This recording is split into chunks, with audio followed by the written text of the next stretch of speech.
Welcome to Connecting Chats. Today we're going to be talking with Tara Franks.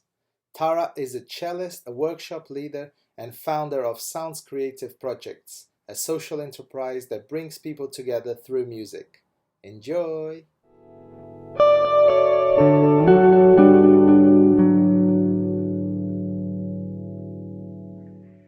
We are live.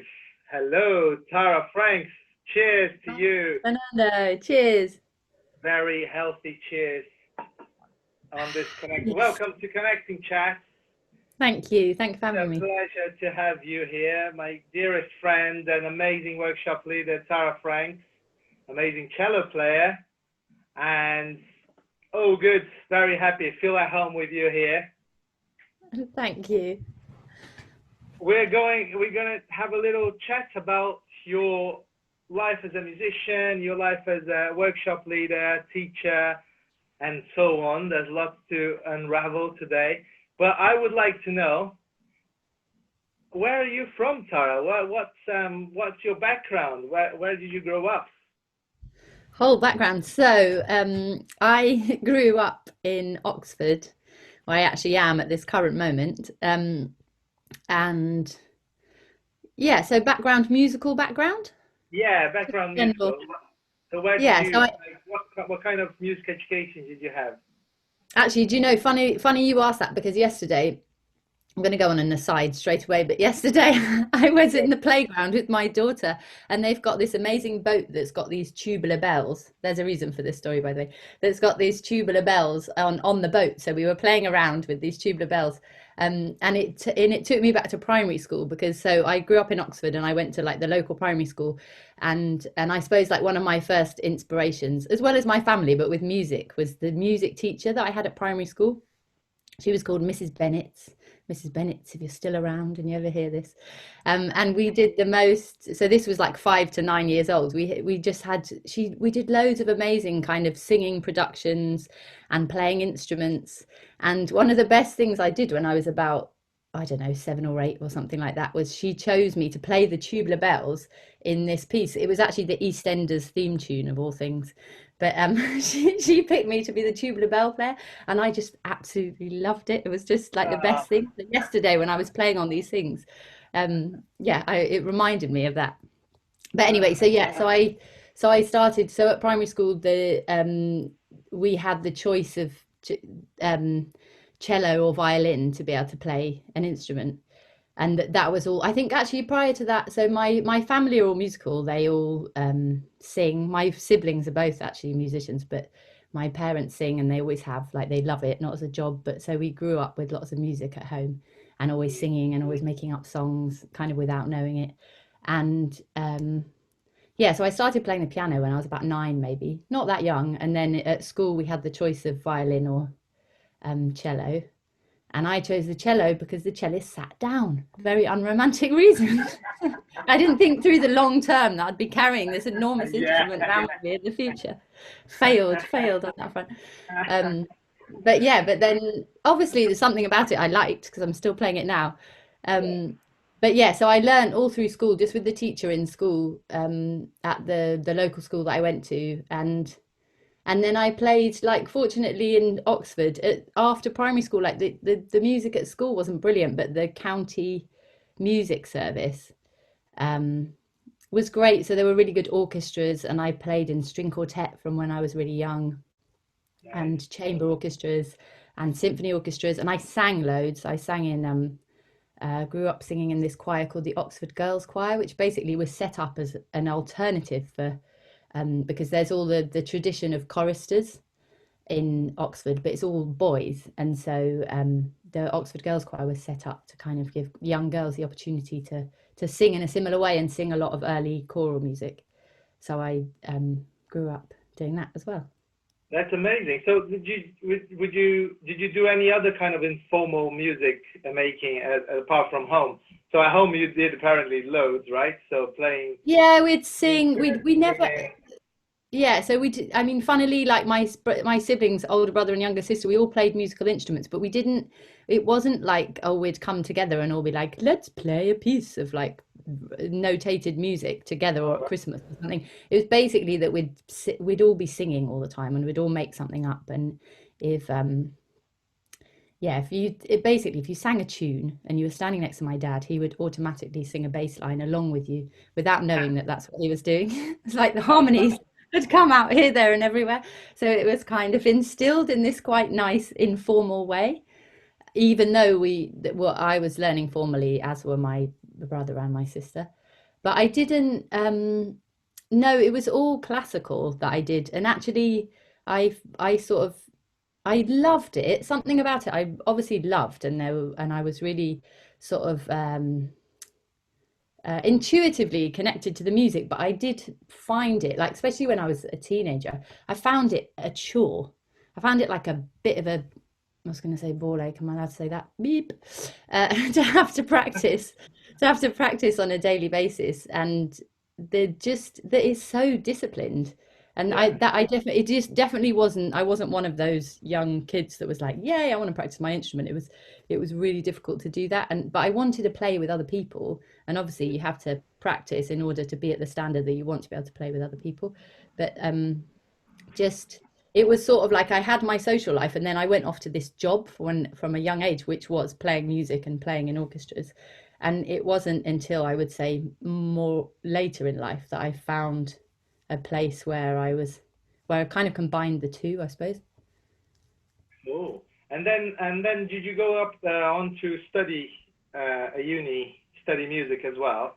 Yeah, I did. Yeah, so I had lessons in Oxford, and then when I got to a certain point, I went up to Guildhall School of Music in London, and I had cello lessons. I can't remember how old, maybe I was like 14 or something, and just with one of the teachers at Guildhall. So it wasn't junior Guildhall; I had a teacher, um, and yeah, and then I went to study music. But at university, I went to Leeds University, and I did uh, a music degree. Trying to remember Nice. the order that I did the things in, but I went to do a performance music degree, and Oh, I was really kind of set that I didn't want to be at a music college because I wanted to be with people that were studying all the different subjects as opposed to uh, just with musicians. we're talking And about ancient history here, Tara, so it's fair yeah, enough not to remember details. very long time ago, Fanny. What can I say? uh, but I know that you went off to be a teacher after that, did you? Like not a music teacher, like a school. A Was it primary school teacher. Yeah. primary? Yeah. So I was kind of debating because I had a year off after university and I went traveling around. So I literally did play my cello for about a year, which was horrifying to many of the musicians when I turned up at university to do a performance degree. But that yeah, I couldn't decide. I'd always wanted to be a teacher, so I'd also applied to do a PGCE to be a primary school teacher. So that would be teaching all the subjects because particularly at that time you couldn't really specialize in one subject, so you had to teach everything. So what I ended up doing was I did my undergrad, performance undergrad, and then I actually ended up going to Italy, which was through a connection through my cello teacher, and I went to do a chamber music course for 3 months, and All I right. ended up there for 2 years, and ended up playing in an orchestra that I snuck my way into that was based in Florence. So I did that for 2 years, and then I came, and that was just amazing. I had such a great time. I learned Italian. I didn't speak a word when I went there, so I was playing away and learning to speak Italian. And then I came back and did PGCE. So I sort of deferred my place, and I ended up doing a PGC in primary music. Yeah. Cool. And then you got into you Well, no, got so then I did that. Yeah. So I did that. This makes me sound 102. How many years? yeah. Um, so I did that and I did primary school teaching, but with the view, like in my mind, I was like, what I want to do is specialize in teaching music and do something that was my own making. I sort of had that in mind, but I wanted to go into state education and I wanted to have a qualification, a teaching qualification. So I went into teaching.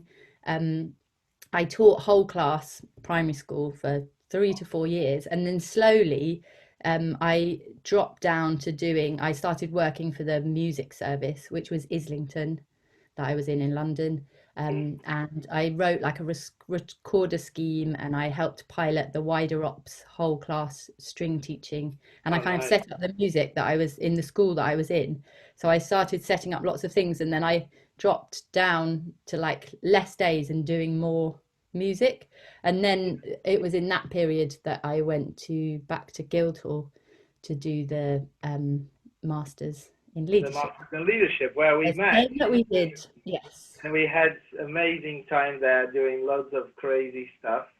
Um, Yeah, and I remember like you're saying how, and I think I shared with you at the time, like how this difference between the feeling you had playing music before and then the feeling you were having at that moment where you could collaborate and even when you were teaching the difference that made it to you. So how did you find out about the course and how did you get involved and how do you think like it changed everything after that and or did it yeah. change?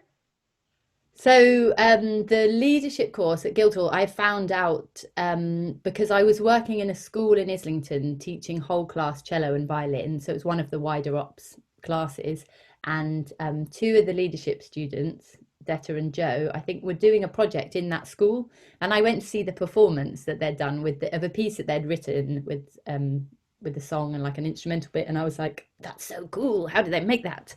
Cool, I So didn't. I think I looked it up, and then I maybe went to meet Sean Gregory and um, yeah, I can't quite remember. I looked up a few things, and I perhaps went on a CPD, like one of the weekend courses to try out some new stuff, and I was like, actually, this looks great. It kind of looks like the perfect way to build on what I'd build on what I'd been doing, but like kind of find my own path. And from a kind of music educational perspective, that, but more it was also because in that period that I was teaching, when you're doing full-time teaching, it's so full on the hours. I'd kind of neglected my cello, so it just got left getting growing So mold the in the way corner to of go the back. room. Yeah, so I wanted to get it back out and play it again and be like, okay, how can I bring these together and sort of refined playing and performance and writing and stuff. Amazing. And amazing. So would you say that that was kind of the um, first time that you actually heard like kind of focus in this creative approach of community music of playing with people from different backgrounds? Because I don't know, like Yeah. when you were doing the whole class things before, were you kind of influenced by the more traditional ways and then or Um, did you have some ideas already of kind of shaking things around before you I went think to like leadership? some sense, like yeah, I definitely had some ideas, but I was making my own um I was sort of making my own path and making my own things up because it's quite Yeah, weirdly when I started teaching, the thing I found most daunting was teaching music. Even though I knew a lot about it, I was like, God, I don't know how to do this. How do I even remember how to do this? Or what did we do in the past? And but I went on a few courses, like singing ones, and I went to Senegal and I did a dance and drumming course, and that was amazing because that sort of opened the first doors of kind of um, looking into other musical traditions and working out how you're able to bring them back and use them within the work that you're doing. So yeah, in the school that I was in, they bought a set of djembes, and then I was able to use those and bring the pieces that I'd learnt back in. So I'd already sort of started with those little yeah, seeds, not so it was sort of there, but it yeah, definitely the spending a focused amount of time, 2 years being able to build new skills and try out new approaches, definitely yeah, opened a door in many ways from a like professional playing perspective and composing perspective, but also from a community yeah. education perspective. So tell me how did you go from the leadership course to and sounds creative and tell me all about Yeah. sounds creative. It's So very yeah, sounds creative. I think I had in mind like I would like to run my own organization and set something up that um, was my own vision, and I suppose what happened is I sort of the tendency that I have, or yeah, is that I'm like, oh, I've got this idea, maybe I can start it. Oh, I've got another idea, I'll start that one. Oh, I got this idea now, let me try and do this. Often too many of them, so they need to be like kind of honed in a bit. But I started up. I had sort of a few ideas for projects, some that were born out of working in schools and working with young people who played musical instruments. So the Sounds Creative Ensemble, if you show a bit of the video, people will see. But that was that was kind of a response to working with lots of young children in a particular area who were all learning to play an instrument, but learning in a more kind of classical tradition, but trying to bring a project that gave them other creative ways to engage with their instrument. So it was kind of in response to that, and I suppose with lots of the projects, I was trying to bring something complementary to the landscape that I was already working in, and see what might be interesting to fit in there. So particularly, a lot of the focus of the work that I've set up myself was in Islington and Hackney. But the other projects I've been commissioned to do are further afield, but the Yeah. ones are regular are there. So that one, and then uh, the Tots Tunes project, which I suppose is flagship in a way because it's the longest standing one. I started that project. Yeah, I started that project because I was like, God, there's an awful lot of people with tiny babies in Hackney. Like I lived in Hackney the whole time I've lived in London. I was like, there's a lot of bugaboos. Maybe there's a project I can start. And I I had this idea long ago about doing a project called Tots Tunes because my nickname is Tots. So I was like, I've got to use it somehow. So yeah, and I set that up at Vortex Jazz Club because my sister was working there at the time, and they were interested to have some stuff happening in the daytime. So I proposed what you doing it there. Um, yeah, and it's just continued rolling. So it's like the the regular projects, the neighborhood projects as I call Yeah. them, Okay. they've each got a slightly different concept, but the uniting factor is that they're all about bringing people together and Mm. about making music in a sort of collaborative sense. So some of it is composition, and some of it is more experiential sharing of music, but it's all about like doing it together, and I suppose enjoyment, and often it's quite about like whole body experience of it. So it's quite physical, whether it's like movement, whether it's body percussion, or really like feeling music, I suppose. Yeah, no, And that's great. um and it being just try the focus being on like the level and the quality of what you bring being the same, like however I whatever age the participants are. So even if Mm. it's for tiny babies, still like they still might want to experience some great music, not something that's dumbed down for, yeah. No, I think I wanna go to each project and just have a little kind of a spiel about Overview. each one. So if you the Tots Tunes, so it's what like what is a session of Tots Tunes and Yeah. So a session, so Tot Tunes, yeah, it's the one that sort of stayed the longest. It's actually been the easiest to sustain, I suppose, because the thing is with these, there's been an ebb and flow of how regular they are, and this is all to do with, as lots of people will yeah, find, it's all yeah, to do with sustainability, whether you have the funding, whether you're doing it because participants are paying to come. But so the Tots Tunes, it's basically world folk, global folk, and original songs that I've written. And the premise is it's for parents to come with their babies to learn a whole bunch of hopefully really nice songs that then they can take away and sing at home. And it's physical. There's dance moves. It's a bit like line dancing. I've made up dance moves with particular songs, and everyone comes, and it's a bit like it's supposed to be just like a sort of joyful musical space it definitely has like a structure to it, and there's bits where I play cello so they just have time to listen, so it yeah. goes through a journey of like interacting and listening, and it's very much, I think a lot of the stuff I do with adults and littles is quite adult focused, the idea being that they're then connecting with their little ones as opposed to me targeting Teaching the kids or them. something. It's Yeah, it's for the adults, and the adults are there. It's facilitating the space for them to connect with their little ones. yeah.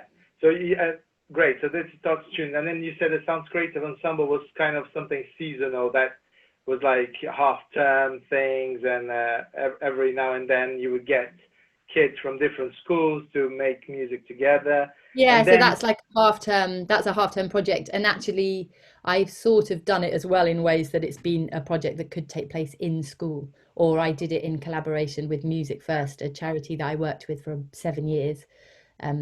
So that was working with those young people. So it was kind of bringing that process to them of using their instruments in another way. and then I And know you have also a group of voices. How's that? voices, yeah. So the voices, the singing, I've myself done a lot of singing in groups since I was really young, and I've led a lot of singing work. So whether it's with like hundreds of kids at like a singing festival, or with community groups of adults, a lot I've worked with for a long time. And this particular project within Sounds Creative is called Vox Voices, and it's become women only. It basically was mostly women, but I decided at a certain point just to own it as a women's group. So it's it's basically as like the odd man turned up, but it's I suppose it's a lot about it's about people finding their voice, but definitely a lot about well-being, and it's definitely a space where people come to do something for themselves and to connect with the other people in the group through making sound, and also just for the pure feeling of what it does for you, like mind and body, if you sing together. And you write your own music in that one? No, that again, it's similar to Tots Tunes. Like the repertoire of those ones are similar. That it's I arrange all the music, but often it's folk. So I take a whole range of folk songs. Sometimes there might be like a classic like soul or jazz tune that I arrange, Mm. or folk songs. So then they're generally like some of them are arrangements I've learnt from other people, but a lot of the time I arrange my own, and it's all a cappella, at least 3-part a cappella, with sometimes with a cello part. And one idea that you had that I thought it was genius was that the tea and a gig thing. Oh, Where like lots of parents with young kids don't go out, don't have a social life, and because it's all in the evening, because it's all like connected to drinks and alcohol and everything, and you made something that it was appropriate for those guys, right? To the have. family. Yeah. So that tea and a gig, that's now called Tots Gigs. So there's Tots Tunes and Tots Okay. Gigs. So on the film, it's called Tea and a Gig still, but we changed it to Tots Gigs. Nice. And yeah, that is so basically, my partner and I were running an evening gig series, and then I had this morning gig series. But when we had our daughter, we decided to focus on the daytime because I already knew this from working with a lot of parents and young kids. I was like, there's not many opportunities for them to go and hear a proper gig but be with their babies, and also for the babies or the toddlers to experience a proper gig. So one where they feel comfortable to sort of, you can move around if you want to, is you're still there to listen as opposed to the performers be background music, but it's a relaxed gig scenario in the morning that you can come with your little ones. And that actually is until this whole period and lockdown and everything, it was really surging, Tots Gigs. It was great, and we found a really wonderful venue, National Trust venue, to run the gigs in, and particularly weekend ones we were doing, which was really good. So fingers crossed they can come back into action. Oh yes, fingers crossed for everything.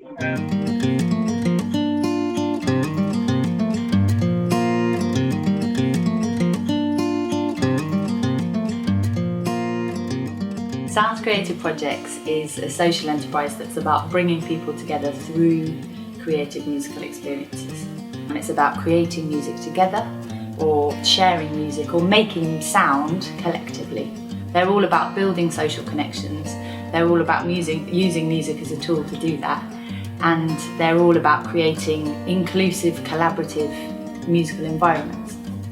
There are currently 5 neighbourhood projects running: Tots Tunes, Tea and a Gig, Vox Voices, the Sounds Creative Ensemble, and Big and Small.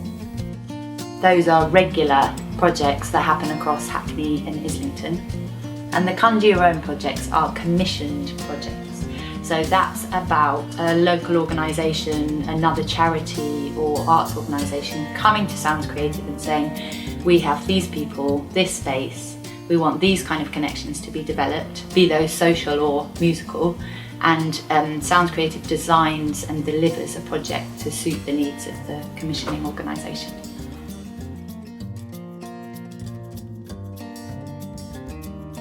Underpinning those activities that go on is a growing network of artists and musicians who help deliver the projects. So all the artists that I work with currently are friends and fellow musicians who bring their musical qualities and their skills and their expertise to other community settings. Whoever the participants are, whatever their age, whatever their musical experience, everybody can be part of a really great musical experience. One thing it's interesting, like by doing this connecting chats, I found, I realized that lots of the people I spoke with, they're working for charities or for, big universities or this kind of thing. And from this conversation, like you have this very entrepreneurial kind of, view of everything. Is like, oh no, I want to do this my way, and I want that, and you rent the space, or you kind of collaborate with the space. Oh, they were looking for this, so I proposed that. So it's a very proactive approach to finding work, isn't it? Like rather than working for companies and charities and schools and universities. Yeah. Of course, you did a lot of that too on the side, I'm sure. Yeah. But your main thing is it's nice to see that it's all coming from you and from your ideas. Like, do you have any reasons for that? I know it's nice to also to have the control of what you do and what you deliver and everything. And but how did you end up doing more things that you your own thing? My peril, perhaps. Yeah, it's a good question. I think the main thing is that I just, it's maybe because I always have an idea, and once I have an idea, I really want to make it work. So I'm determined. Okay, I'm like, how am I going to? Basically, your instinct, right? It's basically it's my personality. Yeah. Is to have an idea and to go for it and to make it work and to see how it's possible to make it work. And I suppose the thing is that actually it's been like an ebb and flow. How much in the last 10 years, let's say, how much of my work has been my self-generated, like the Sounds Creative stuff, my own projects, and how much has been working for other people, and it's gone up and down. So it was quite even at one point, and then it sort of I focused more on Sounds Creative, so it's gone back and forth. It's been pretty broad, also balanced with playing as well, playing cello. But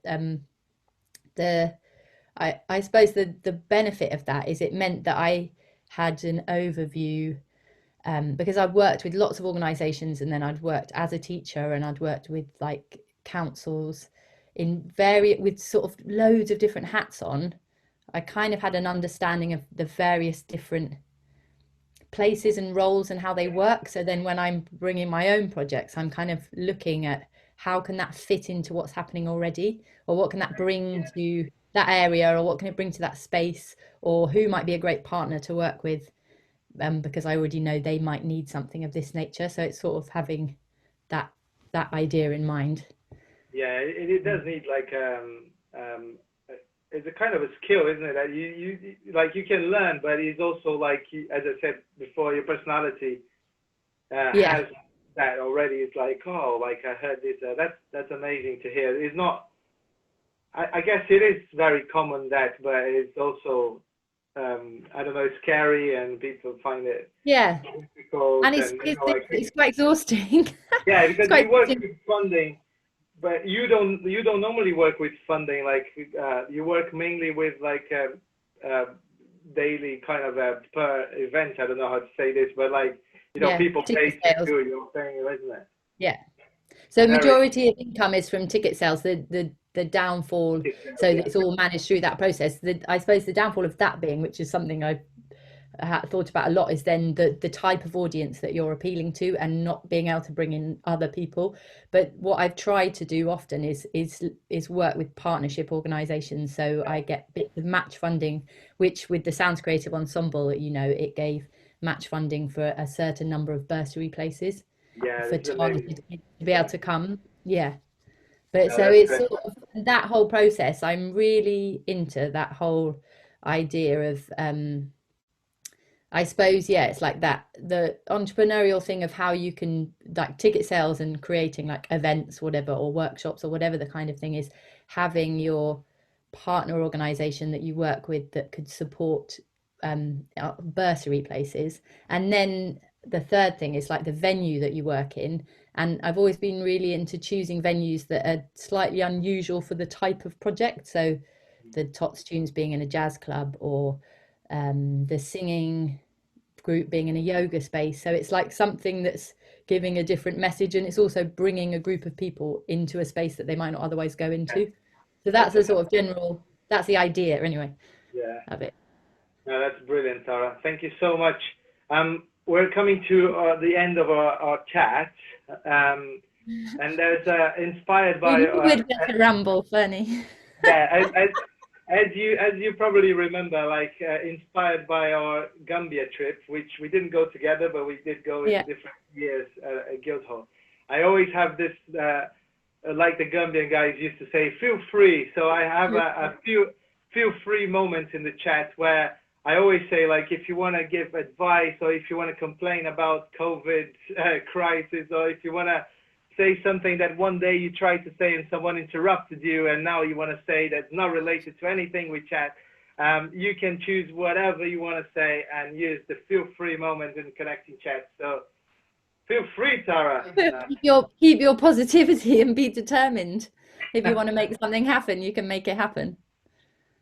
And Thank you that's, so yeah, much. I'm I think speaking as much to myself as everybody else in this precise moment. Not I very good think at saying. I think the reflection, yeah, the moment needs some reflection, Yeah, like those ones. It is a tough time, Tara, for everyone, I think, yeah, and I think just having this chat online, and hearing other people talk about work, and hearing about how to, like you talked about, bringing people together, making people yeah. have a better time by making music, and I think it couldn't be different, to say keep positive. Let's try all to keep positive. But that in Uh, itself keeps people positive, doesn't it? That's what you realize when you haven't done something for ages. With actually Philippe and I were talking yesterday, who you know from yeah, Guildhall, good friend who is in a trio with me. We were just talking about that thing when you haven't worked with a group of people for a while, because we've had this strange period. yeah, When you suddenly do, you just realize, like, oh yeah, this is what it's about. Like, this is why it's so amazing. It's so amazing for, as a leader, to be in that position, to be able to facilitate a group of people while making sound, because that's what we do together. But then just for everybody involved, it's you kind of, um yeah, forget how amazing that is. I know. Yeah, it's crazy. Tara, thank you so much for coming and chatting with us. Thank I you, Fanny. hope Thank you. you enjoyed as much as I did. Yeah, It thank was you a for chatting pleasure, to me. Thank you for and inviting me. I will see you very soon. So, shall we say goodbye here, and then I'll see you online soon. Very good. Another chat. Cheers. Another cheers. I need beer Connected. now. Bye.